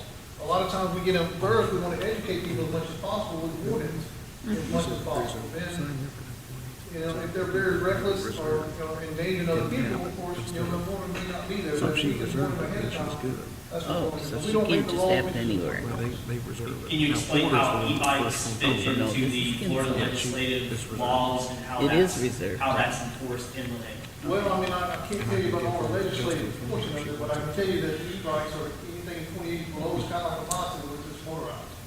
So, once they put the motor on it, you know, if they go over 29 miles an hour, And that's when they become more accessible to different type of bonds. type Oh, of that's her. Places where they can't be. Okay. So if they get over 29 miles. City an hour, manager that's was when saying you at want like Kinsel, a motorized that moped or a pavilion motorbike, is something reserved along that line of stuff. Speed that, for today. kind of like a low-speed vehicle. However, Porter Golf carts are Park low-speed vehicles, and then e-bikes are. is first come, first served. Are considered low-speed vehicles until they get to that 29 miles an hour. So, of course, we have to have a Might be radar called gun down out there to there. do it, but they all should be governed where they can't go over 28 miles an hour. But And- there's some 10-2-town payload people out there, they'll increase that speed.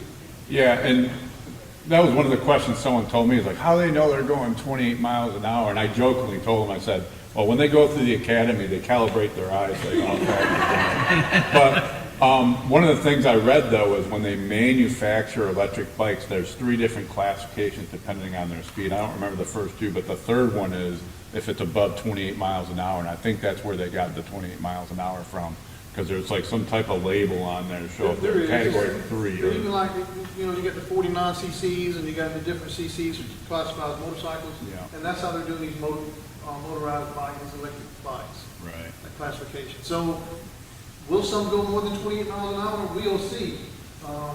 We have radar, handheld radar guns. We have different things that we can actually implement into the field to make sure that we can kind of justify, see that. If we was to, you know, if we was to stop one, we can point at a car and then we can turn around and point at a bike. It's a new thing for us as well because they're getting more popular. Yes, ma'am. So if it goes over that, then you have to call something. If it goes above that, on the 29 mile an hour, it's kind of like a scooter, then it's a certain place you can't go. Once it gets to- I don't think so, ma'am. I think that once you get to that, classification, it's got to get a little higher than that. I believe it has to be 2 steps higher than that to get a motorcycle. But I'll share research that, and so I'll need to know more for myself as well. Because it's really new even to us, because once things get popular, sometimes it's just almost like an overnight popularity thing with these e-bikes. How many in here have e-bikes? Does yours do 28 miles an hour? Ours will do about 21. I think they're regulated down. We'd have to change the program. And who else has one? You got one? I got an old Huffy, just no pedal power. I tell you what would be cool is if there was a graphic that was put out that said, hey, if you're, you know, kind of the classification of e-bikes, right? And then the associated Florida statute that applies, and then in the final column, maybe what you can't do or where you can't go. I think maybe that would maybe clear up some I confusion. think Lieutenant Gerber may have some information. All right, sir. Yes, and according to FDOT, there is classifications out, both for what parents need to know and for what the general public is. So the statute that governs it is going to be 316, .003 subsection 23. And Florida statute 316, 20655 subsection 2. Now, believe that Deputy Chief Infinger has put out an additional supplement, and those came directly from FDOT themselves. Okay, that covers all the classification parts for 1, 2, and 3. Class 1 is pedal assist, and that's 20 miles an hour max. And 2 is pedal assist and throttle control. Class 3 is pedal assist only, and that's the one where you get to 28 miles an hour. When it comes to it shows where you can go down to locations of driving, and that would be the sidewalk, streets, off-road stuff. Because also you have some of the dirt bike ones that are all electric as well.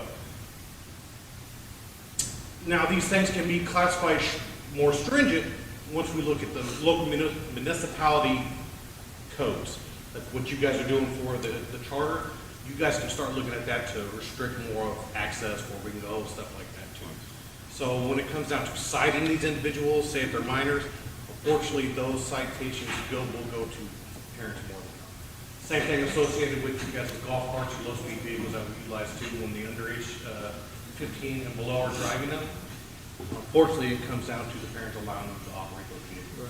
So that's where we come into those kind of issues. So there was a one post that came out, we posted, and then I didn't have my phone to tell you exactly what the post said, but I knew it was a Florida Department of Transportation flyer that puts out and had all the different classifications, and it's on our Facebook page. You'll see the initial post about the electric bikes, and then the next below that it should be the FDOT post. Because sometimes the FDOT posts are kind of boring, and their advertisement.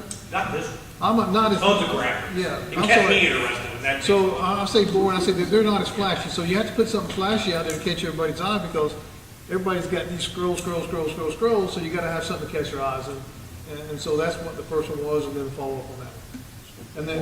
And that's why Lieutenant Grover down, because he's a main researcher. He researches like nobody's business, so we're really glad to have him on our staff too. So there is legislation pending now, I think, that regulates you to 10 miles an hour if you're within 50 feet of a pedestrian. Yeah. It's not been signed into law yet.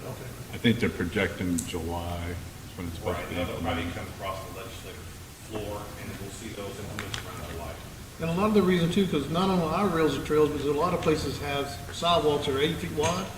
And when they're 8 feet wide, it's a sharing sidewalk, so they can have a golf cart on it, they can have an e-bike, they can have a lot more things where they can't have on a normal 4-foot sidewalk. So there's some new We got laws. old Chris Henderson out there on 2 wheels. Yeah. The only thing that can be motorized on the rails to trails right now are wheelchairs, right? Yes. But you can't have any Less other than 28 motorized miles bike. per hour. Yeah, if you got a hot rod and wheelchair, Some of those you really get scooped to. Mayor Kelly. I'd like to ask one more question about the golf carts. Do we have a waiver where they cross this Highway 77? Yes, at 9th Street. Just right at the intersection here at 9th and 77, So- that's the only, If you want to- at 9th and We don't 77, Right here. right outside the door here at 9th and 77, that's the only place they can cross, 77 here in Lynn. We need to take a look at it, because they're really getting carried away with these golf carts. They are. So we're trying to stay on top of it, so with your help and the I just citizens. said we need a small child to get killed on the golf cart. Well, the thing with golf carts, I remember that changed while we were on the commission. I can't remember the exact wording, but I think if you're over 18, you can drive it, but you gotta have a valid ID with you. And if you're under, I think, what's the lowest age, 16?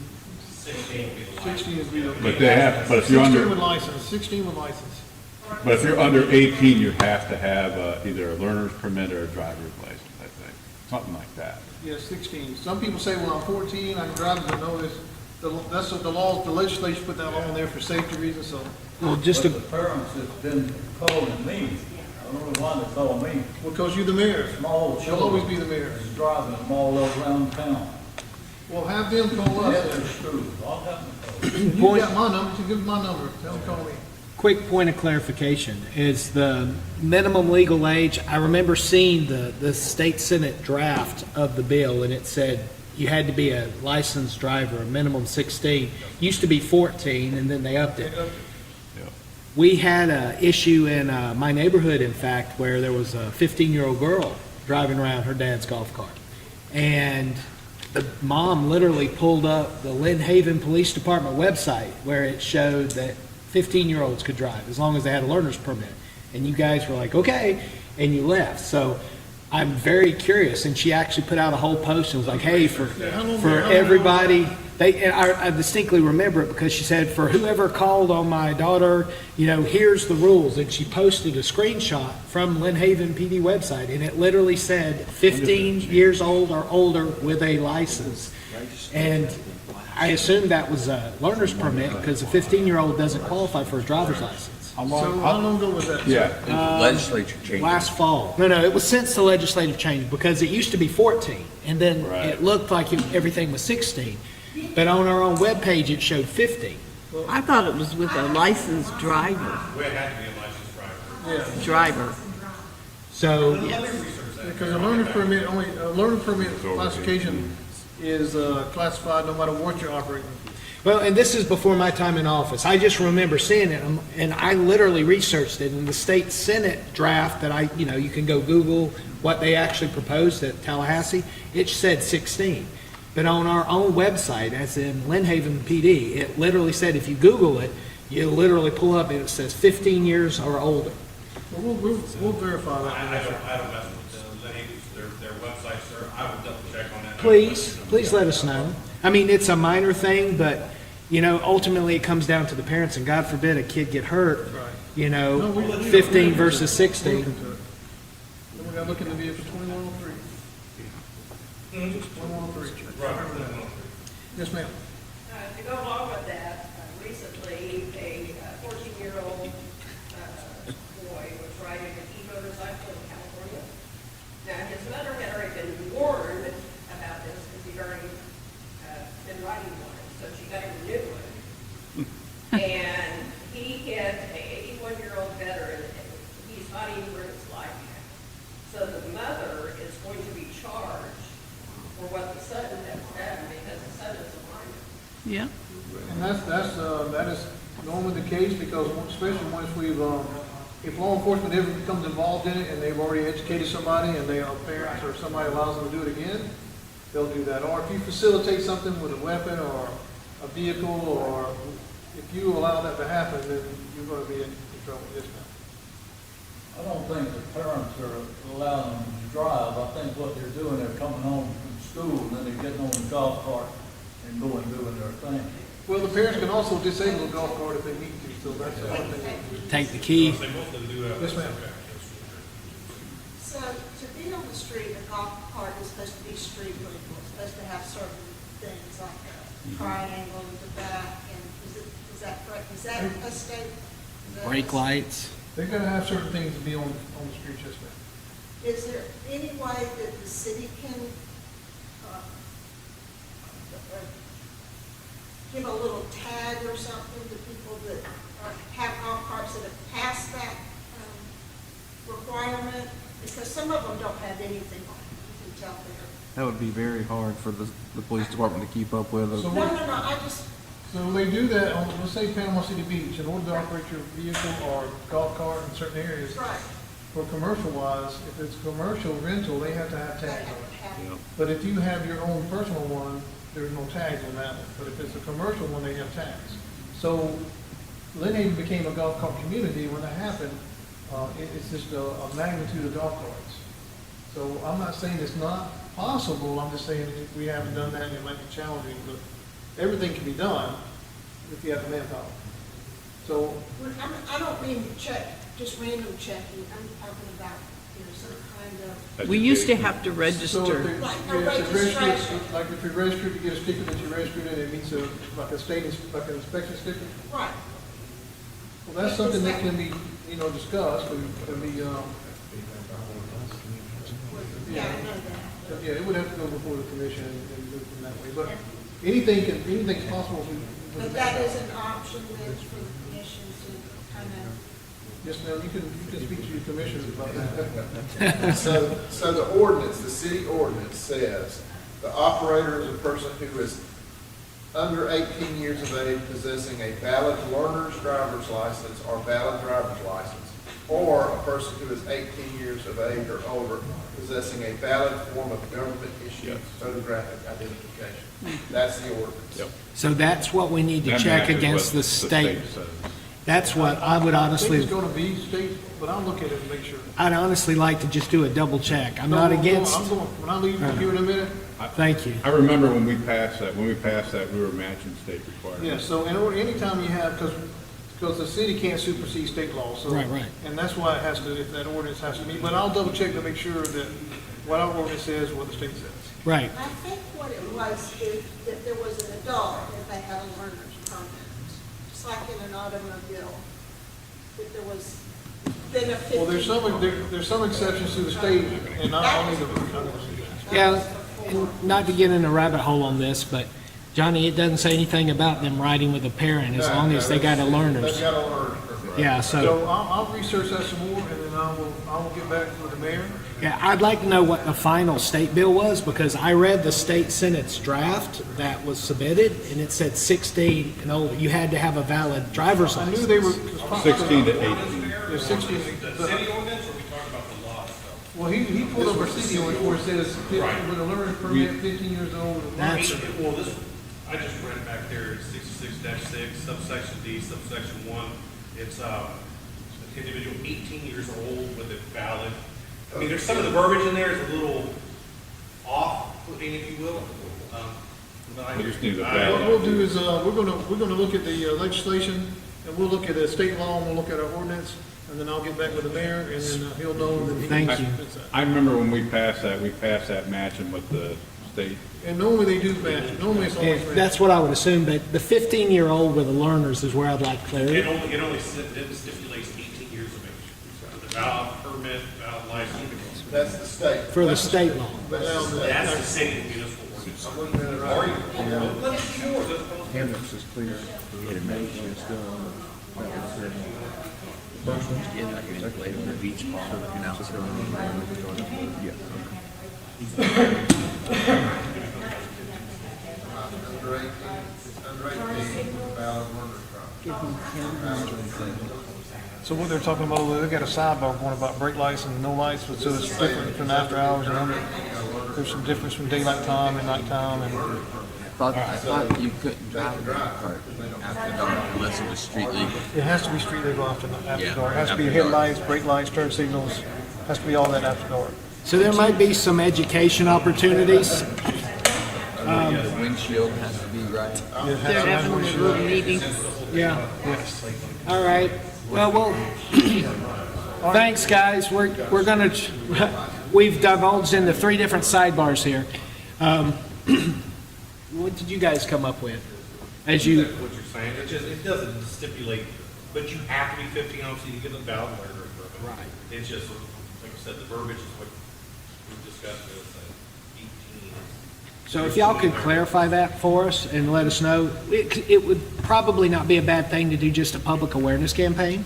Especially with the summer, with school about to get out, and kids are going to want to do things and driving around their neighborhoods with their buddies. If somebody's got a golf cart, whether it's mom, dad's, grandma's, grandpa's, whatever, it's a good thing to get out there. So we'll get it, we'll put our heads together, we'll make sure, we'll get with the mayor and the commission, let them know, and that way they can disseminate that. And we Sure. can also do the public announcement, this confirmation, let's do another awareness. We're all about awareness, so. Include Tyen River in that too, please, on our communication side. Sure. Yeah, but thank you. And Captain Blaylock is our number 3 guy here in the police department. How many years have you been with the force now? I've been with Lynn Haven since 1989. That's awesome. So I've seen a lot, I've been through, I think, City Manager Lightfoot is my 14th official city manager now. You didn't say you were the best, just the 14th. Not yet. Mayor was not only served in Haven, but he served the county and in the city, in other parts of the city. Well, I started off in corrections at CCA, and then I went to Panama City Beach. Worked there for about a year and a half-ish, and then I came to Lynn Haven in 1989. And from there, I just worked a lot of, I worked undercover for about 5 years, real deep undercover, worked investigations. Patrol is the best thing going of any police department ever. So our patrolmen, they don't get enough recognition, so I want to just recognize our patrol officers. They do an amazing job. Being short-staffed sometimes, it's just a lot going on. The city's growing. There's a lot of traffic. I don't know if you ever try to get out and try to turn somewhere on 77, or even on the side roads now, it's just a lot of traffic. So they work hard, 12 hours a day, sometimes 14, and finishing up reports. So they're the backbone and the heartbeat of our department. So anytime you see them, they're hustling. They're trying to get things done. So in that 2103 vehicle, I'm most likely was going to a call for sure, or going to back up somebody. So I'll look in that. And, Lieutenant, can you get her information before we leave, please? And I'll say one other thing, you also served on the Salvation Army Board, which helped those young children at Christmas time. Yeah, I've narrowed down my serving on boards. I do the Pregnancy Resource Center, and I do the Salvation Army Board of Directors. That's my only 2 boards. Thanks for what you do. We appreciate you, Captain Blaylock. Thank you. I like saying that instead of Lieutenant Blaylock. But appreciate you. And if y'all have any questions too, just email me at the police department or call us, and we'll talk with you. Or you can come get a tour, we'll walk you through, and we can talk and walk at the same time. Appreciate you and the lieutenant being here. All right, we got a few more minutes. Commissioner Ward, you had something you wanted to present, right? Yeah, I don't think we got enough time. We got 15 minutes. I know. But if I were to bring it up, we'd be here for a long time. I just thought we had a lot of empty time, so. Go ahead. We got 15 minutes. I just wanted to hear what you guys' thoughts on the city clerk thing, with your research and that you guys have done. What are your thoughts on it? I like it, I want it. I'm all for it. City City clerk. clerk, your thoughts? So, after speaking with the city clerk of Panama City and kind of learning how they do things, this is just me. I don't know if y'all agree with it or not.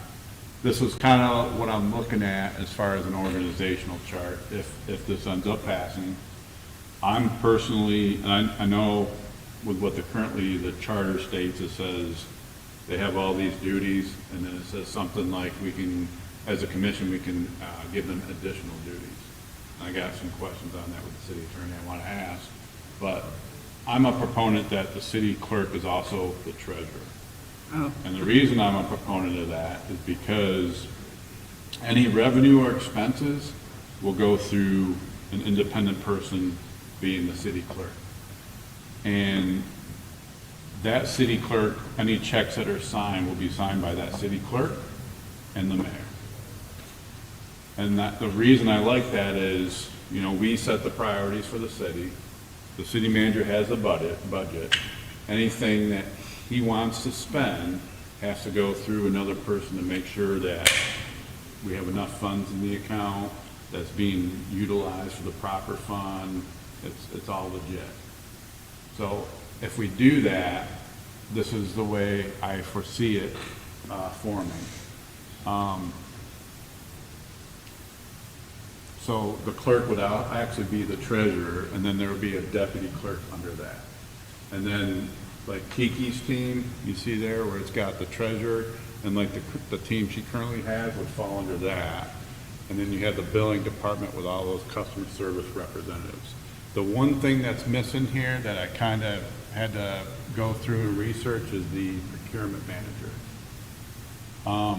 Procurement manager is not on this one because I believe the procurement manager needs to administratively fall under the city manager because the procurement manager gets tasked with things from the city manager. And if you put it on the city clerk, it's going to make it too difficult for them to do what they need to do. So administratively, they would fall under the city manager, but operationally, things would have to still go through the city clerk to make sure everything's done correctly. Who's that you're talking about? The procurement manager. Procurement manager. So the purchasing clerk's not the procurement. Right. Correct. How many new employees are you adding? None.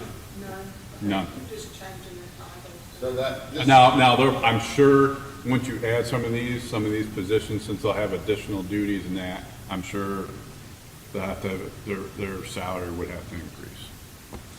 So this leaves utilities, public public works, parks and rec, police, fire, under the city manager. What else is false stays under the city? Right. CRA, planning and development, building services, Stormwater. stormwater. Everything that has to do with finances, as far as paying accounts receivable and accounts payable, is, I was just making sure. and that was records. something to do. Oh, yeah. Philosophically, Hey, Jamie. he continues to do operations, and he has someone else handling the paperwork in the Bean County, essentially. And they tag team together. They would both answer to the commission, but it gives you that two-person authentication. We've talked about before, like a missile silo, right, with the two guys with the keys. There you go. Yes, ma'am, I'm sorry. Can you send that to us? Do I send that to you? That, forward it. right there, I mean, I'll I forward just it. can't read it. I'll forward it to Mr. Forehand, I'll have him forward it out to you guys. Lightfoot. There you go, that's a slip flat. Wow. Well, they both are Chris, that's probably why. So. But I kind of thought of this as a talking point, so see what you guys thought. So many, there's less and less paper checks that go out. So how would this? So I know your question, and to answer that, so the question was, Ms. Bashirs is talking about that a lot, in today's times, a lot of people are converting over to EFT versus a paper check. Right. We still have a lot of vendors that do paper checks though. Her question is, how does it prevent? So currently, the mayor, the city manager, and the finance director sign off on the warrant list. It's not physically signing every check, just like you do in your personal finances. It's signing the warrant list. The signatures are preloaded, and they print out that way on the checks. It would still be the same way for. But it would still EFTs. go through them. The warrant list is still signed by, in this case, it would just be the city clerk and the mayor. There's still a physical list that Chris and I and Kiki Oh, I all know sign. that. I know that. Yeah. I know that, I'm just, he just said the Yeah. mayor and. Signing checks is really a figure of speech Right, versus it's a physically. figure of Right, I get what you're saying. So instead of on the new physical form where the three of us have to approve the warrant, now it would be Kiki, myself, and whoever the new city clerk is, instead of the city manager. Yeah, I understand that, I just, Before we had- Yeah, so this is a really good graphic, although it's kind of soda straw to, the city commission and then the city clerk and treasurer. I would like to see, number one, the other officers, which would be the city attorney that would fall directly under the city commission, and then the city manager that would fall directly under the city commission. Right. Those three being the officers. But more importantly, because what this looks like is the finance director position would be absolved, or it would turn into the city clerk and treasurer. And I'm okay with that, but I'm curious to see how this soda straw view would compare to our current organizational construct, so we can kind of compare, Right. number one, and number two, identify if we're adding positions or if we're, eliminating positions, and then that's going to lead into the funding discussion and so on and so forth. So, but it's a good start to a graphic to see how this would all roll out. Now, this is my theory on how it should work. I don't know if the rest of them agree with me. That's why I brought it up now, so they can kind of get the thought process going from, the research that they've been doing. I like it. I mean, the titles, you could say deputy treasurer, assistant treasurer. I mean, happy to glad, puppy to small dog, right? But here's your core functions. Your clerk is supposed to be your clerk treasurer. So you have one head clerk doing all the admin stuff, and then you have another doing the bean counting, and you have a few people on that bean counting team. And then you have the billing with the utility reps. That makes sense. It's clean, it's direct, and it keeps us functionally segregated. You have the bean counting and the support end, and then you have Chris leading the operations, the broken water pipes and the police and fire and all that on a day in, day out basis. Now, are you envisioning what Kiki's role is now would kind of morph into the deputy treasurer? Or would that be somewhat a different That's up role? to us. Yeah, I'm asking you, like, in your mind. Well, I mean, if you're going to make a city clerk treasurer, obviously you need someone that has financial experience. Yeah. So, because you said there wouldn't be any new employees, I'm just trying to envision how we. If I may, so in conversation that Commissioner Warwick and I had when he was asking questions about this, the deputy treasurer would really, if it were today, would be the assistant finance director, which Ms. Marsh, if you're doing it with current who's yeah. today, and then the city clerk, that position goes from the finance director, which is Ms. Roman, to the city clerk / treasurer position. Okay. And then senior staff accountant would be below them. Correct. Gotcha.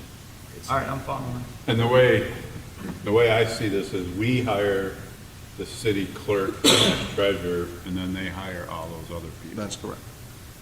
We wouldn't hire all those other people. Right, Yeah, that's up to the city clerk. So right now, utility billing, does it report to Kiki or does it report? Yes, sir, they already report to the finance So director. really, most of this is already in place. The only thing that's, the major change is shifting the city clerk to the commission instead of the finance director being under the city manager. Yes, sir, that is the major change. You're just taking that piece of the whole chart and moving it. And what this does is it keeps us from having a single point of failure and where you have way too much power per se and not enough transparency. This way, it's kind of that trust but verify dual authentication, which all of us military guys in here can attest to. That is how we're hardwired from day one. And it makes sense. So who would the city, under this, like we're looking at, who would the city clerk be? Well, that's up to the commission to hire. So we would vote on that. Right. Yes. We're the hiring authority for the city clerk slot. If we make it treasurer, I mean, right now, the way the charter's written is all your basic city clerk functions, if it does change and pass in August, it has the basic functions of city clerk. What it doesn't have is a piece that I'm a proponent for, is the treasurer piece. That part's different. And not all cities do it that way. I don't see that as the most valuable part of that itself. It is. What's the salary range for? It, speaking from other cities, it's about $120,000 to $150,000 range for position. I've seen you raise your hand 3 times, ma'am. That's okay. And you may have already said that, is this part of the budget? Where would this come from, the salary? The existing positions already.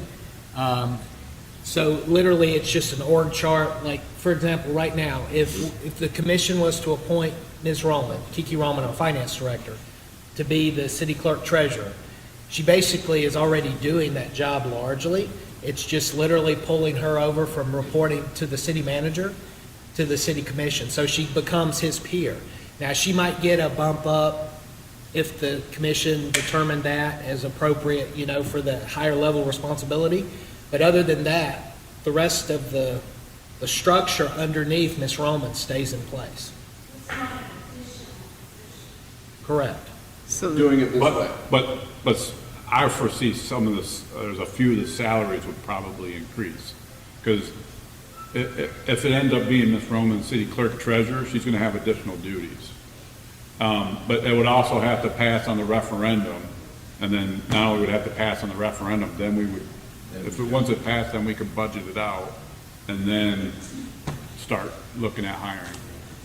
And then we have to pay the city clerk. Position would be very important for a referendum, because you say adding a city clerk, it sounds like having a city clerk. Right. It sounded, I've always assumed it was just an addition. I don't know if we could word it that way. Maybe the term maybe we should use is establish or authorize.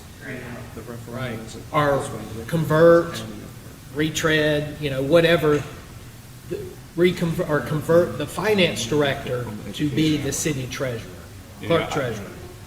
I don't think you could word it like that on the referendum, what you're asking for. I think we as commissioners would have to make sure we educate the public on what this entails. If we go this direction. Some of the other commissions may disagree with this. I don't know. But there's still going to be a new salary position of over 100 to 150, right? Well, not a new. For the city like- clerk? So, if the referendum passes where there will be a city clerk added to the commission, the referendum is not voting on the job description. It's up to the commission to say, hey, we want it to be a city clerk / treasurer.